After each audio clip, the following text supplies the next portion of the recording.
We know you're watching.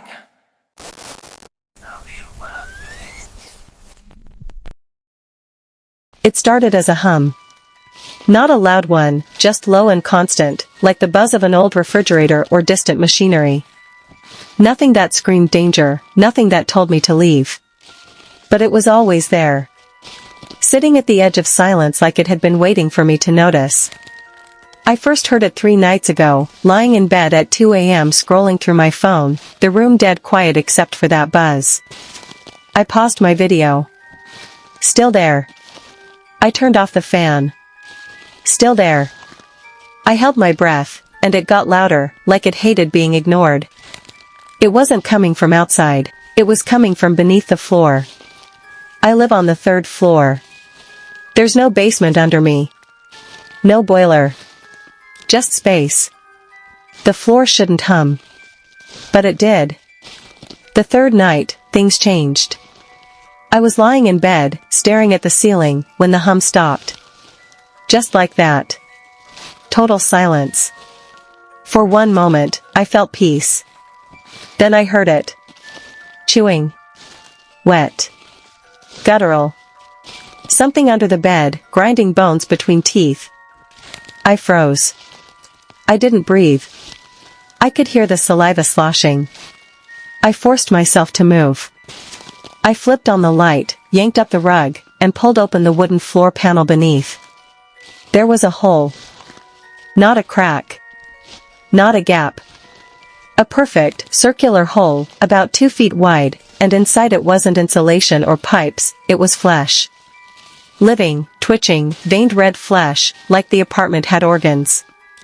The hole was moist and pulsing, with strands of muscle twitching around a gaping center like a mouth. And inside the mouth, something opened its eye.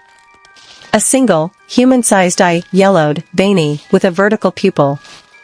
It blinked once, then stared directly at me.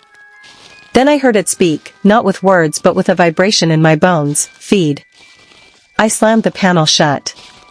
I ran. No one believed me. Not my landlord. Not the cops. Not the priest I found online at 3 a.m. with a blog about inverted architecture and anatomical housing.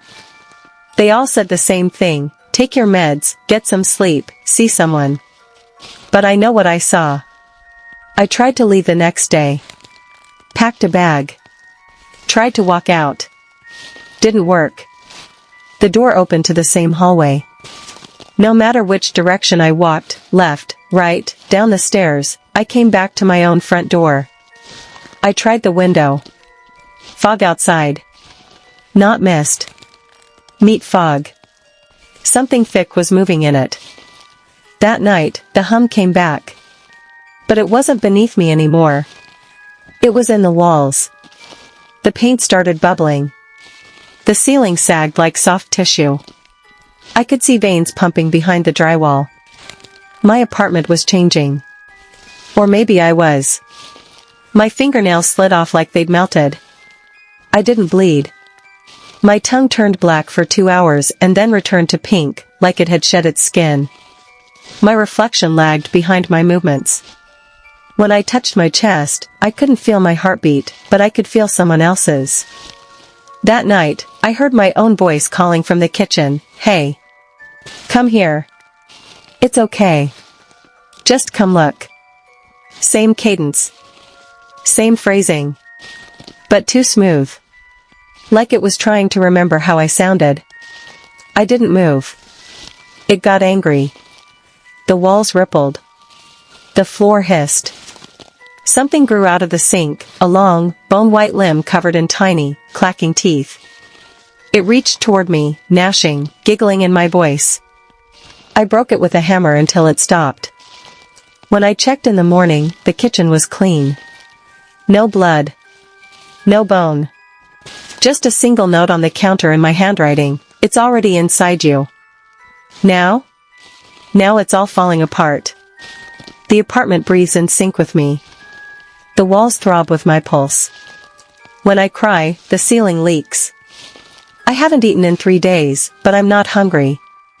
I feel full, like something is feeding through me. Like I'm just a tunnel now. My thoughts aren't mine anymore. Words bubble up in my head that I've never known. I woke up with symbols carved into my forearm in what looks like tooth marks.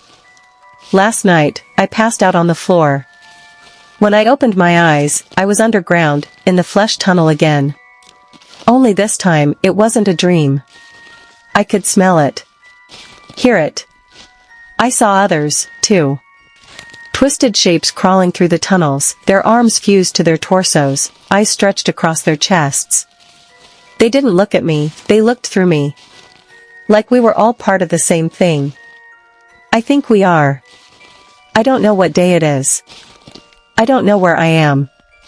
I found this phone in the wall. It was growing out of the drywall like a tumor. I don't remember putting it there. I don't remember writing half the words in this. But it wants me to. It wants you to know. Because it's still hungry. And soon, it's going to leave this place. It needs more space.